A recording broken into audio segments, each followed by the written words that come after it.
तो आखिरकार 22 अप्रैल 2025 को आतंकवादियों के द्वारा जम्मू कश्मीर के पहलगाम में किए गए निहत्थे लोगों पर उस हमले का बदला भारत ने ले लिया है। भारतीय सेना की तरफ से जवाबी कार्रवाई में जिस तरीके से पाकिस्तान ऑक्यूपाइड जम्मू कश्मीर के इलाकों में 9 ठिकानों पर पाकिस्तानी आतंकवादियों के कैंप्स को निशाना बनाया गया और निशाना बना करके जिस तरीके से उन्हें ध्वस्त किया गया, बड़ी बड़ी खबरें सामने आ रही है। खबरें ये है कि आतंकी मसूद अजहर के परिवार के 10 लोगों की इस हमले में मौत हो जाने की भी खबर सामने आई है। इसके साथ साथ बता दें आपको कि बहावलपुर, सियालकोट और इसके साथ साथ मुजफ्फराबाद, जिसे हाफिज सईद लगातार अपने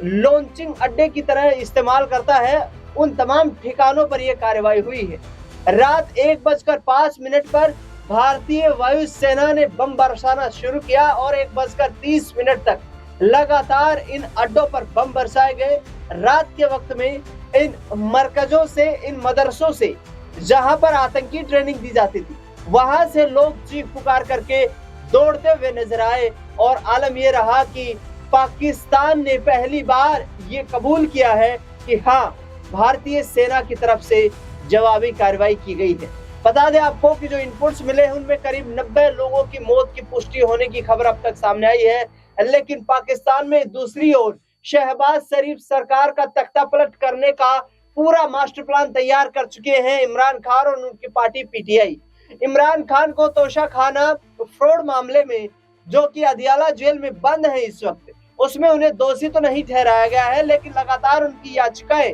जो जमानत की याचिकाएं लगाई जा रही हैं, जो उनकी जमानत की याचिकाएं हैं, उन पर सुनवाई हो रही है और पाकिस्तान सुप्रीम कोर्ट से लगातार ये मांग की जा रही है कि अब इस मुश्किलात के वक्त में इमरान खान को रिहा कर दिया जाए। ऐसे में तमाम इस पूरे मुद्दे पर सवाल है और उन सवालों के जवाब लेंगे मेरे वरिष्ठ सहयोगी अमन जी से। सर, कैसे देखते हैं, एक तरफ पाकिस्तान में जो असेंबली का सेशन बुला लिया जाता है इमरजेंसी में, और यहाँ पर जो उनके यहाँ शहबाज शरीफ सरकार के मंत्री हैं, सूचना प्रसारण मंत्री अता वहां पर, वो यहाँ पर लगातार ऐलान करते हुए नजर आते हैं कि भाई इमरान खान, अब राजनीति करने का वक्त नहीं है, अब आपको यहाँ पर देश का साथ देना चाहिए। लेकिन इमरान खान के जो समर्थक है वो लगातार इस्लामाबाद में शहबाज शरीफ सरकार के खिलाफ प्रदर्शन कर रहे हैं। क्या वाकई तख्ता पलट की बारी आ चुकी है? देखिए, बिल्कुल पाकिस्तान इस समय जिस कंडीशन में खड़ा है उसके लिए खुद वो जिम्मेदार है। आप देखिए 22 तारीख को किस तरीके से, किस क्रूर तरीके से, निर्मम तरीके से यहाँ पर 25-26 जो कह सकते हैं इंडियन जो लोग थे, भारतीय जो लोग थे, इसमें 1-2 लोग बाहर के भी थे, उनकी हत्या कर दी जाती है। और ये अपने आप में कहा जाता है कि भाई हम तो आपको ऐसे ही मारेंगे, हम तो आपके साथ में ऐसे ही कृत्य करेंगे, हम तो जो है निरंकुश तरीके से इस तरह से हमला करते हुए नजर आएंगे। और ऐसे में भारत ने तमाम रणनीति के ऊपर बात की, तमाम विपक्ष और सत्ता पक्ष मिलकर बात की, और देखिए 13-14 दिनों के बाद इस पूरे के पूरे जो हमला था उसका जवाब भारतीय सेना जो है वो देती हुई नजर आई। रात के 1:कुछ से जब मिसाइल अटैक किया गया, एक के बाद एक ताबड़तोड़ तरीके से 34-35 बार इस तरह से बम बरसाए गए, और उसमें जो ठिकाने थे, जो टेरर के अड्डे बन चुके थे, आतंक के अड्डे बन चुके थे, उनको नस्ते नाबूद करने का काम यहाँ पर भारतीय सेना ने किया है। और ये बताता है कि भारतीय सेना का जो अदम्य साहस और शौर्य है उसका कोई दुनिया में मुकाबला नहीं है। और ये भी हम लगातार सुनते आए हैं अपने राजनेताओं की जुबानी कि भारत कभी किसी को छेड़ता नहीं है, और जो छेड़ता है फिर उसको छोड़ता भी नहीं है, बख्शता भी नहीं है। वही काम भारतीय सेना ने यहाँ पर किया। पाकिस्तान में खलबली मची हुई है, आप जो खबर दे रहे हैं उसके साथ में ये खबर भी है कि जो सेना अध्यक्ष हैं मुनीर, वो चाहते हैं कि भाई किसी तरह से एक बार फिर तख्ता पलट करते हुए सेना का कब्जा हो जाए। तो अभी तमाम तरह के मुश्किल हालातों से पाकिस्तान गुजरेगा। भारत के सामने पाकिस्तान ने जिस तरह की हुंकार भरी है, अब उसको उसका परिणाम भुगतना पड़ेगा। और यहाँ पर भारतीय सेना ने जिस अदम्य साहस का परिचय दिया है उसकी पूरा देश इमरान खान के बारे में बताइए जरा, क्योंकि लगातार उनकी याचिकाएं लगाई जा रही है और इमरान खान लगातार ये कह रहे हैं कि जिस वक्त मैं भारत के सामने यहाँ पर प्रधानमंत्री के कार्यकाल को पूरा कर रहा था, उस दौरान जो पुलवामा अटैक हुआ, लेकिन भारत सरकार कोई पुख्ता सबूत नहीं दे पाई। तो ऐसे में अब शहबाज शरीफ सरकार जो है क्या इमरान खान से कमजोर पड़ती हुई नजर आ रही देखिए है? बिल्कुल कमजोर पड़ती हुई नजर आ रही है, और जिस तरह की बातें, जिस तरह की इधर भपकियां उन्होंने दी, जिस तरह की कह सकते हैं बयानबाजी उन्होंने की, आपको याद होगा बिलावल भुट्टो क्या कह रहे थे कि भाई सिंधु की नदी में या तो खून बहेगा या पानी बहेगा। ऐसे में भारत के जो कह सकते हैं कि जो संयम होता है, उसकी जो आजमाइश पाकिस्तान कर रहा था, उसका मुंह तोड़ जवाब देने का ये सही तरीका था। और देखिए यहाँ पर तमाम जो हिंदू मुस्लिम हैं, तमाम जो देश के नागरिक हैं, वो एकजुट होकर एक साथ खड़े हुए नजर आते हैं। ओवैसी ने सुबह ही इस तरह का बयान दिया कि भारतीय सेना पर उनको गर्व है, जो सरकार ने फैसला लिया है उसके हम साथ खड़े हैं, और साथ में कहते हैं जय हिंद। यानी भारतीय मुसलमानों का जो एक प्रतिनिधित्व उन्होंने किया और ये बताने का प्रयास किया कि पाकिस्तान की हमारे सामने कोई औकात नहीं है। उसके बाद जिस तरह सेना की तरफ से हमने देखा, कर्नल सोफिया जो कुरैशी हैं वो सामने आती हैं, विंग कमांडर जो है वो भूमिका सिंह वो सामने आती हैं, और यहाँ पर भी देखने को मिला कि भारत ने ये साबित करने का प्रयास दुनिया के लिए किया है कि हिंदू और मुस्लिम दोनों मजबूती के साथ में खड़े हुए हैं, और जो भी देश उनको लड़ाने का प्रयास करेगा उसमें सफल नहीं हो पाएगा। और ये जो परिचय भारत ने दिया है, जिस तरह से हमने सिंदूर, ऑपरेशन सिंदूर के बारे में बात सुन रहे हैं, लगातार उसके बारे में चर्चा हो रही है कि जिन लोगों ने सिंदूर उजाड़ा आज उनके घर उजड़ते हुए नजर आ रहे हैं। अजहर मसूद अजहर जो है वो आज रोता बिलखता हुआ दिखाई पड़ रहा है, कह रहा है कि मेरे परिवार के 10 से 12 लोगों की जान चली गई, अच्छा होता मैं भी मर जाता। इस तरह की बातें वो कह रहे हैं। तो जरा सोचिए, जब आप आतंक को इस तरह से पोषित करेंगे, आतंक की से परवरिश करेंगे, तो वो फिर आप ही के ऊपर भारी पड़ता हुआ नजर आएगा। और पाकिस्तान की जो हालत है उसके लिए वो खुद जिम्मेदार है, क्योंकि आतंक का पर्याय पाकिस्तान बन चुका था। और यहां पर मैं ट्रंप का जिक्र जरूर करना चाहूंगा, क्योंकि सुबह से मैं 2-3 प्रोग्रामों के बारे में मैं इस तरह के बारे में बात कर चुका हूं कि ट्रंप ने जिस तरह की बेहुदगी और जिस तरह का शर्मसार करने वाला बयान जो दिया है, वो ये बताने के लिए काफी है कि भारत के आंतरिक मामलों में वो क्या दखल अंदाजी कर रहा है। जरा सोचिए, जब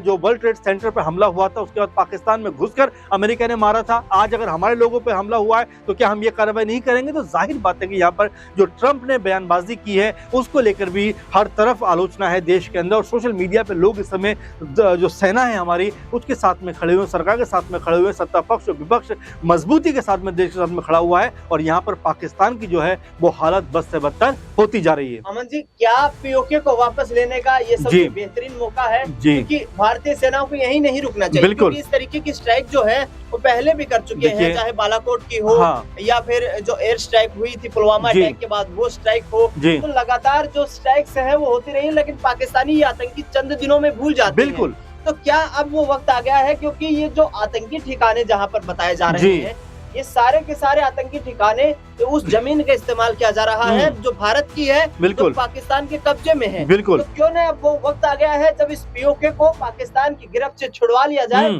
जिससे कि आने वाली सदियों तक ये बीमारी जो है खत्म। बिल्कुल दिनेश जी, ये महत्वपूर्ण मौका भी है, अहम मौका भी है कि जब भारत ने अगर बिगुल फूंक दिया है तो अंजाम उसका अब इस तरह का होना चाहिए। क्योंकि हमने देखा गृह मंत्री हो या उत्तर प्रदेश के मुख्यमंत्री योगी जी हो, एक सुर में कुछ दिनों पहले ये बात कहते हुए नजर आ रहे थे कि पीओके भी हमारे कब्जे में होगा। तो क्या वो अब सही वक्त आ गया कि यहाँ पर सेनाएं जो हैं उनकी जो अगली सुबह है क्या पीओके को कब्जे में लेकर होने वाली है? क्योंकि भारतीय सेना है, अदम्य और साहस का जो परिचय है वो उनसे बेहतर मेरे ख्याल दुनिया में कोई दे नहीं सकता। और यहाँ पर अगर उनको छूट मिलती है या उनको अनुमति मिलती है तो कोई बड़ी बात नहीं, क्योंकि 71 में हमारी सेना जो थी वो लाहौर तक पहुंच गई थी, तो ये हमारी सेना के लिए कोई बड़ी बात नहीं है। अब ऐसे में क्या पीओके, जिसको लेकर पाकिस्तान लगातार जो है कह सकते हैं इस तरह गतिविधि करवाता रहा है, आतंक के नाम पर लोगों को जो है इस तरह हत्याएं करवाता रहा है, तो क्या उसका जड़ से खत्म करने का जो तरीका है वो यही होने वाला? तो ऐसे में अब तमाम तरह से जो मांग है वो उठती हुई दिखाई पड़ रही है। जो बहुत सारे कह सकते हैं विपक्षी दल हैं वो भी सहयोग करते हुए नजर आ रहे हैं इस पूरे मसले के ऊपर कि मोदी जी आप आगे बढ़ो, हम आपके साथ खड़े हुए, क्योंकि यहाँ पर राजनीति करने का वक्त नहीं है बल्कि देश के साथ में खड़े होने का वक्त है, देश के साथ में जुड़ने का वक्त है। क्योंकि ऐसे समय पे जब हम देख रहे हैं कि सेना पूरी पुरजोर तरीके से पाकिस्तान के कह सकते हैं कि जो उसके मंसूबे थे उनको खात्मा करने का काम कर रही है, तो भारतीय लोगों को भी पूरे समर्पण के साथ में भारतीय सेना के साथ में खड़े होना चाहिए। हालांकि अच्छी बात यह है कि हमारे देश के तमाम जो समुदाय हैं, तमाम जो नागरिक हैं, वो एक सुर में, एक तरीके से, एक लहजे में सेना के साथ में खड़े हुए दिखाई पड़ रहे हैं। अमन जी, छोटा सा सवाल, क्या ये जो मिलिट्री एक्शन हुआ है जी इसका कोई जवाब पाकिस्तान दे सकता है? जी क्योंकि चीन बार बार उकसा रहा है, बिल्कुल तो क्या वाकई में कोई वहां से फायर बैक देखने को जी बिल्कुल दिनेश जी, महत्वपूर्ण बात आप कह रहे हैं, क्योंकि यहाँ पर जिस तरह चाइना ने अभी भी कहा है कि जो हमला हुआ है, भारत ने जो हमला किया है वो अफसोसजनक है, लेकिन वो ये नहीं कहता एक बार भी कि भारत में जो 26-27 लोगों की निर्मम हत्या हुई है क्या वो अफसोसजनक नहीं था? वो भी तो उतना ही दर्दनाक था।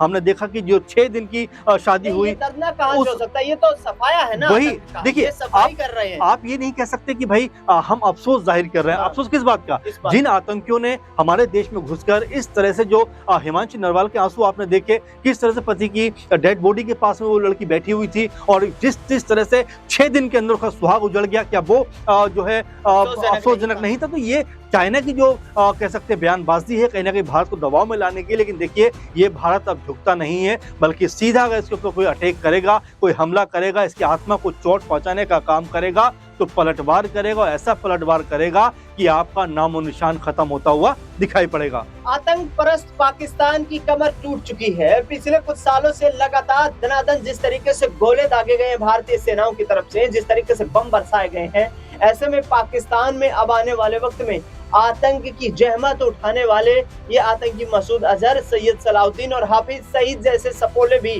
भारतीय सेनाओं के निशाने पर हैं। लेकिन देखना जल्दी ये होगा कि इनका खात्मा कितनी जल्दी हो पाता है। फिलहाल इस खास कार्यक्रम में इतना ही। देश दुनिया से जुड़ी तमाम बड़ी खबरों के लिए देखते रहिए नेक्स्ट 9 पॉलिटिकल बाइट।